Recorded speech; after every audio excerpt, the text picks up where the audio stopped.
Kenapa karoseri di Indonesia nggak menyediakan bus ready stock di karoserinya atau di gudangnya? Ya, pertanyaan ini tiba-tiba muncul di pikiran saya dan setelah saya cari tahu, ternyata ini alasannya. Pertanyaan ini mungkin terdengar konyol, tapi kalau kita cari tahu kenapa alasannya, jadi agak berbobot nih pertanyaan ini. Pertama, jelas karena ini adalah karoseri dan bukan showroom atau bukan pabrikan gitu ya. Tugas karoseri hanya membangun bodi bus dan sasis atau mesinnya ya terserah konsumen mau pakai merek apa. Kecuali Adiputro punya mesin dan sasis sendiri, itu baru mungkin Adiputro bisa bikin bus ready stock. Ya nggak cuma Adiputro sih, ada Laksana, ada Muradadi Prima, ya begitu intinya. Jadi karoseri hanya bertugas bikin bodi dan bukan bikin unit ready stock kayak pabrikan kayak Hino atau Scania atau Mercy gitu. Nggak begitu. Kedua, semua unit yang masuk ke karoseri biasanya punya spesifikasi khusus. Tergantung unit tersebut mau dipakai buat apa, entah itu buat divisi akap atau divisi pariwisata. Ya, semua punya spesifikasi masing-masing. Kayak pariwisata yang nggak punya toilet dan akap yang punya toilet, lalu double decker akap yang punya sleeper di bagian bawah, lalu UHD buat pariwisata dan lain-lain, itu semua banyak banget. Dan requestan tersebut nggak hanya soal interior ya, ada juga di bagian eksterior kayak di cat, lalu di bagian bentuk-bentuk kayak selendang dan di bagian topi. Biasanya paling banyak request itu di bagian selendang sih. Terutama di bodi Adiputro itu biasanya banyak yang minta buat dihilangin waktu itu ya, waktu masih pakai selendang geprek. Banyak yang minta ngilangin selendang gepreknya karena ya buat visibilitas juga sih. Dan banyak requestan lain yang banyak banget udah nggak bisa saya sebutin.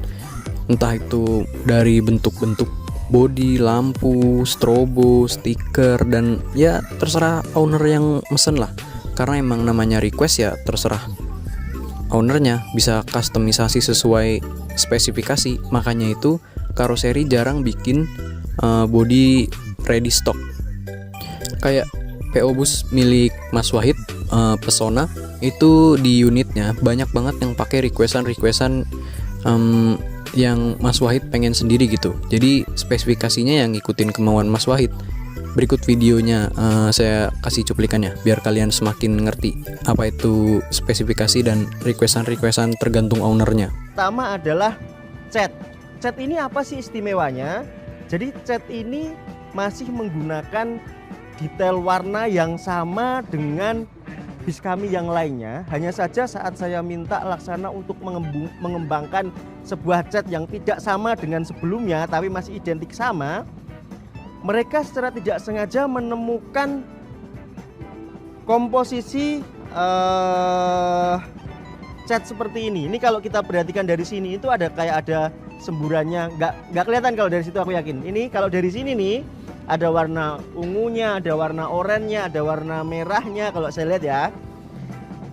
Jadi tidak sengaja ketemu racikan yang saya suka seperti ini. Kalau sebelumnya kan kita menggunakan white pearl gitu loh, mutiara putih gitu kan.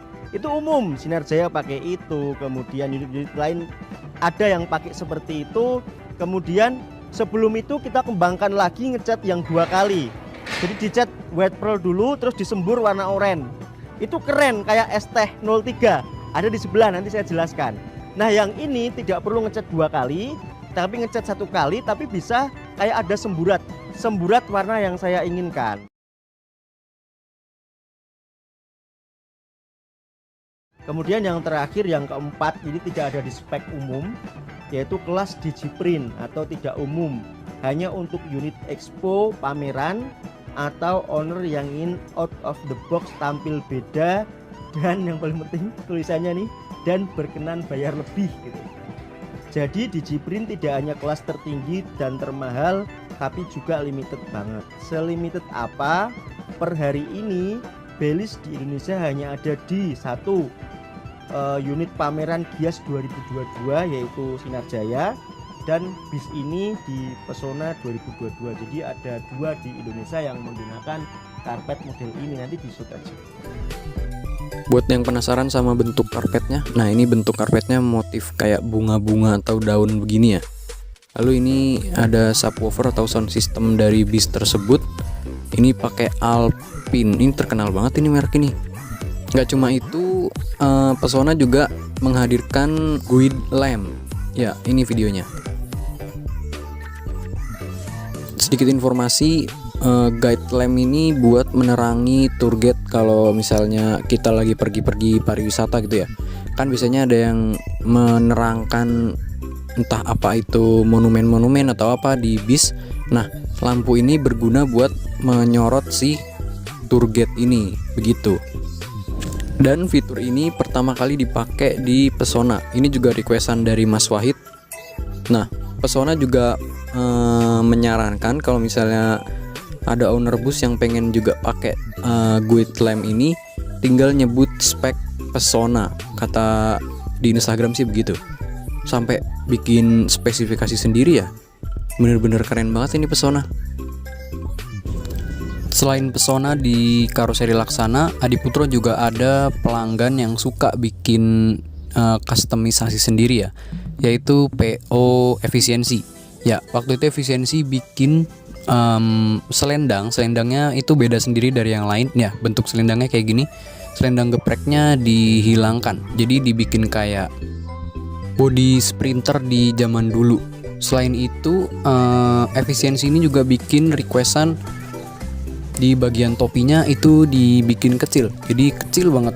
Dia tetap bertopi tapi kecil banget. Nah, ya kayak gini nih. Ini juga requestan dari Efisiensi kalau nggak salah. Dan yang ngikutin kayak gini ada lagi Subur Jaya. Nah, ngomong-ngomong soal Subur Jaya dan Efisiensi, dua PO ini sering dijuluki dealer berjalan karena emang dia suka jual-jual unit sih, apalagi unit kilometer rendah, dan dijuluki dealer berjalan. Jadi ini bisa buat solusi juga ya, buat mengatasi masalah kenapa Karoseri nggak bikin unit ready stock. Ya kalau emang pengen beli ready stock, beli aja di Efisiensi dan di Subur Jaya. Ya mungkin begitu kira-kira. Oke, segitu aja yang bisa saya sampaikan kali ini. Kurang lebihnya mohon maaf dan see you, bye bye.